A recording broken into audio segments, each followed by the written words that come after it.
Hello दोस्तों, welcome to dream study. और आप सब कैसे हैं? आई होप आप सब अच्छे होंगे। चलिए, तो सी टेट का सीज़न है, सीजन ही मान लो, सी टेट ही चल रहा है, अगले महीना एग्ज़ाम लगा है। तो आपको पता होगा सी टेट में लगभग 50% पेडागोजी आती है, तो हम पेडागोजी को ही कंप्लीट कराएंगे, यानी कि आपके 70 से 75 नंबर पक्के करवाएंगे। चलिए, सबसे मेन टॉपिक होता है एनसीएफ 2005। इससे संबंधित मतलब पेडागोजी लगभग इसी से संबंधित होती है, या और थोड़े बहुत आगे पीछे होते हैं, तो हम आपकी पूरी पेडागोजी कंप्लीट करवाएंगे। चलिए, तो देखते हैं पेडागोजी इसमें एनसीएफ 2005। एनसीएफ 2005 का मतलब क्या हुआ? नेशनल करिकुलम फ्रेमवर्क, यानी कि राष्ट्रीय पाठचर्या के रूपरेखा 2005। 2005 का मतलब 2005 में आई। इससे पहले 2000 में आई थी, कुछ संशोधन हुआ, फिर 2005 में आई। इसके पहले 1988 में, और इससे पहले 1975 में, यानी कि ये 4 आ चुके हैं। ठीक है, तो इसका मतलब क्या होता है? ये एक प्रकार का दस्तावेज होता है जिसमें बालक को क्या और किस प्रकार से पढ़ाया जाए, ये निर्धारित किया जाता है। चलिए, तो देखते हैं। अगर आप डाउनलोड करेंगे नेट से तो लगभग 180 पेज की आपको मिलेगी। तो उसका पूरा जो भी है सारा हम आज के वीडियो में कंप्लीट कराएंगे शॉर्ट में। तो चलिए स्टार्ट करते हैं। यह एक दस्तावेज है, ठीक है। रविन्द्रनाथ टैगोर के निबंध सभ्यता और संस्कृति से ये लिया गया है, ठीक है। वैसे ये 3 जो टॉप हैं, इसमें बिंदु वाइज आपको पढ़ाते जाएंगे हम। तो जिसमें ये 3 बिंदु हैं, इससे संबंधित सी टेट में एग्जाम नहीं आते, पर ये बेसिक नॉलेज है, लेकिन टेट में इससे संबंधित क्वेश्चन आ जाते हैं। चलिए देखते हैं। ये रविन्द्रनाथ का जो निबंध था सभ्यता और संस्कृति, उससे लिया गया है। यह संविधान के 8वीं अनुसूची में हमारी 22 भाषाएं हैं, आपको पता होगा। तो ये 22 भाषाओं में अनुवाद है इसका, ठीक है। चलिए आगे देखते हैं।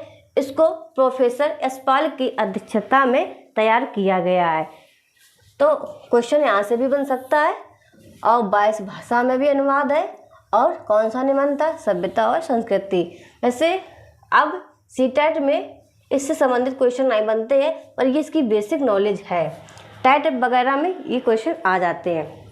चलिए मेन चीज़ हम पढ़ना स्टार्ट करते हैं। एनसीएफ 2005 के मार्गदर्शी सिद्धांत। चलिए, सिद्धांत ही मेन होते हैं। सबसे पहले देख लीजिए, ये हमारे 5 होते हैं।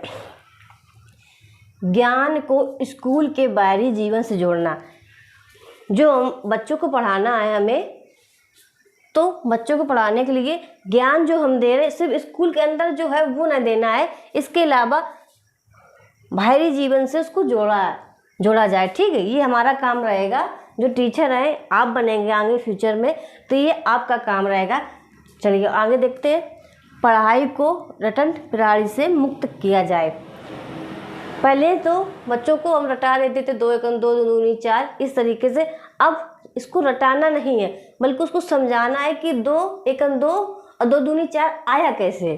तो जो रटने वाली संबंधित जितनी चीज़ें होती हैं वो सब कैंसिल की जाए।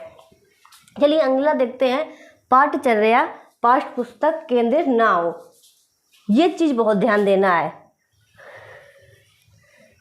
ठीक है। पाठ्य पुस्तक केंद्रित ना हो, ना तो पाठ्य पुस्तक केंद्रित हो और ना ही टीचर से संबंधित हो। किससे संबंधित हो? सिर्फ बालक यानी कि छात्र से संबंधित।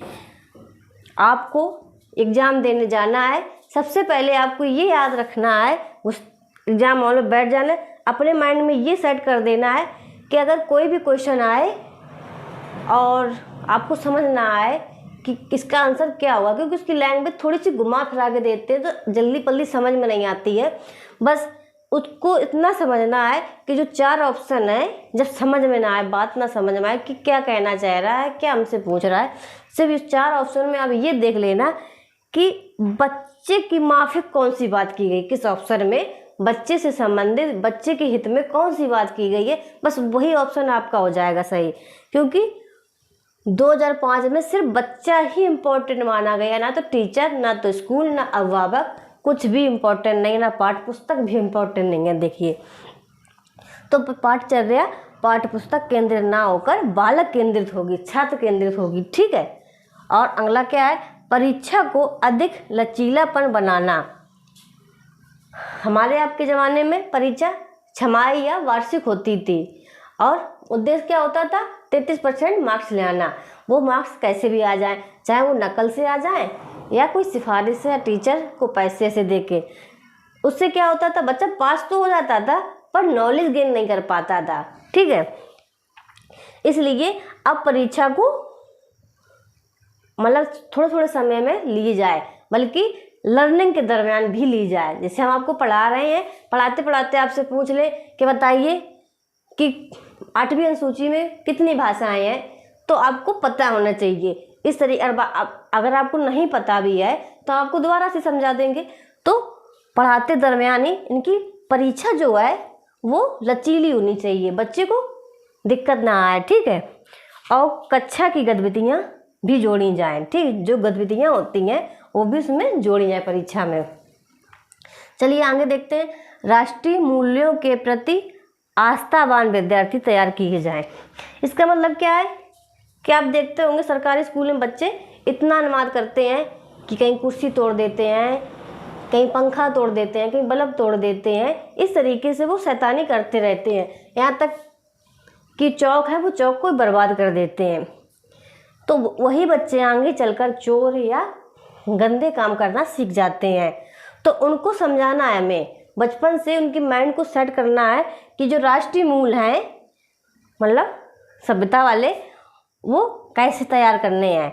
तो उन्हें आस्थावान बनाना राष्ट्रीय मूल्यों के प्रति, उन्हें समझाना है कि वोट हमें इससे नॉलेज मिलती है, इसकी हमें ज़रूरत है। इस तरीके से आपको उनको समझाना है कि राष्ट्रीय चीज़ है, सरकार ने हमें दी है, इसको बर्बाद नहीं करना है। तो इस तरीके से उनकी माइंड को सेट करना है, ये हमारा काम रह जाएगा। चलिए और आगे देखते हैं।